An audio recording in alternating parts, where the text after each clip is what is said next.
So Harriet and I have known each other since we studied together at the Royal Academy, where we met, and I wrote a little piece for her, which she played with the Park Lane group, and she liked it, which was nice, and she asked me for another piece that you played. Actually,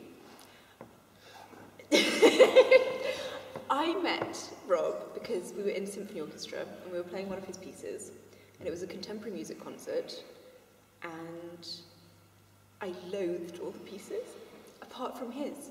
It was so fantastic, and I was playing a lot of, I was really interested in contemporary music. I was really excited by it. I wanted to do new things, but I was just kind of slightly, my soul was slightly dying in that concert, but not at his piece. And it was so amazing that I think the first time I met you, I asked you to write me a violin concerto. Yes, I just said, when are you going to write me a violin concerto? I think you did. Yeah, yes, I did. That, yeah. Next to the mailboxes. When are you going to write me a violin concerto? So we started small, and I wrote you a little piano and violin piece. But I got there. Yeah, and we got there, and then I wrote you a bigger violin and piano piece, which you premiered in, where was that? I think it was Purcell Room, yeah. Yes, it was, Irreconcilable Truths. And then we moved on to great things. We finally got to the violin concerto, which I wrote in 2006, and you performed in a rather large and quite impressive concert of violin solo repertoire and carvel and all sorts of other things, also at the Purcell Room. And since then, it was played once in Sweden, but this is the next recording. Yes, this is the premier recording. So, which I'm so thrilled to be able to do, and I'm so lucky to have had this piece written for me by Rob, because I just think he's such an imaginative composer. It's not like anything else that I have ever played, and yet there's such intention and so much interest musically, rhythmically, in the sound world. It's a really unique composition. But it is quite hard, isn't it? It is so fiendish. It's so fiendish. I do think that perhaps you wanted to torture me a bit. No, not at all. You see, it's quite interesting. Harriet and I had a conversation about this the other day, is that there's a lot of very fast passage work. And one of the things I remember about getting to know Harriet's playing was that she had an extraordinary facility and really played fast and very high and she just felt very natural and very comfortable with the instrument. And I told her this last week, that was one of the reasons it was so ferociously hard. And she said, "Oh no, I never thought of myself as somebody who could play fast music," which is hilarious, of course, because she can, as you can hear in the recording. But yes, it was always kind of one of the real kind of things that struck me. And we've also worked together on some other pieces with Harriet's ensembles, Cosmos, which is a trio.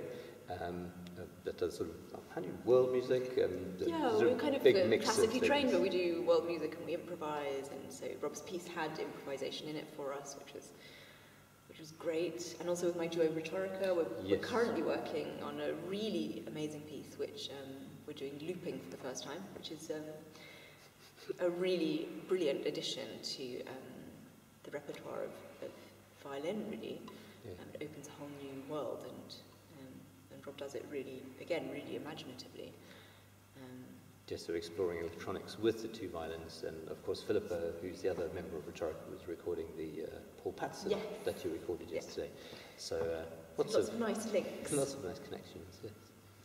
And what inspired you to write the bit all the way up the G string? Because we were just saying that it's a bit like kind of Ravel Cigar, but on acid. It just goes further than anyone else, I think, has ever gone up the G string and playing really loudly. Yes, I've not gone to check anywhere, but it's a top C, isn't it? Yeah, it's top C. I think that probably is Fortissimo. The highest anyone's ever written in a phrase, let's put it that way, as opposed to just sticking it out there. I play the violin myself, and I think I'm actually a frustrated viola player, because I've always loved the lower strings of the instruments.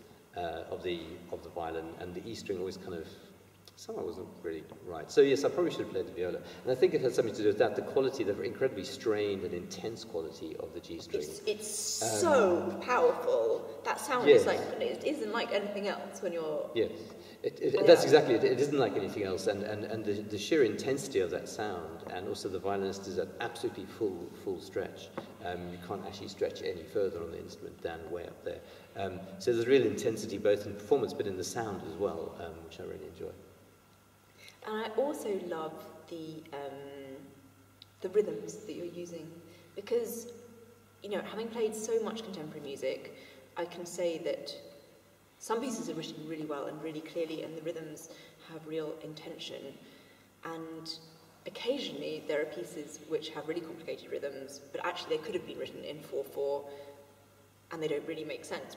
These totally make sense. They totally make sense. They all fit together. Even though it's difficult to get one's head around at first, the intention is incredibly clear, and through the score it makes sense with what the other instruments are doing. And but they're really interesting. They're really interesting rhythms, and used in really interesting ways with collegno and with pizzicato that give really nice textures. And that comes from your South African influence? Possibly, yeah. I mean, I'm sort of very interested in South African traditional bow music, particularly, as you know.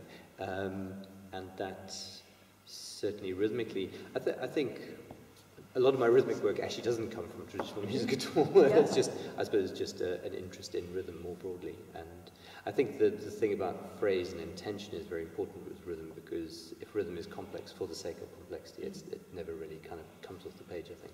But I think it's very important that if it has an intention, and if it has, like you said, purpose, then even the hardest rhythm becomes meaningful. And it's not just, and then also it helps performers engage with it, because if you're playing a hard rhythm for the sake of playing a hard rhythm, then of course you sort of, there's not a lot of motivation to put the time in. Whereas if there is a clear purpose to it, then I find people tend to engage with it, even if it is a bit hard, which is nice. So violin concerto number 2 now. Well, you asked. I did, and I was so thrilled. I was so thrilled when you did it, and I'm so thrilled that we've been able to record it. Yes, I'm very excited about that, and yes, there's lots of other fantastic music on the disc, which I'm really looking forward to hear. I've heard of Deborah's piece, but I've not heard the other 3 pieces, so I'm very much looking forward to that. Thank you very much. Great, we're just going to waffle on all day.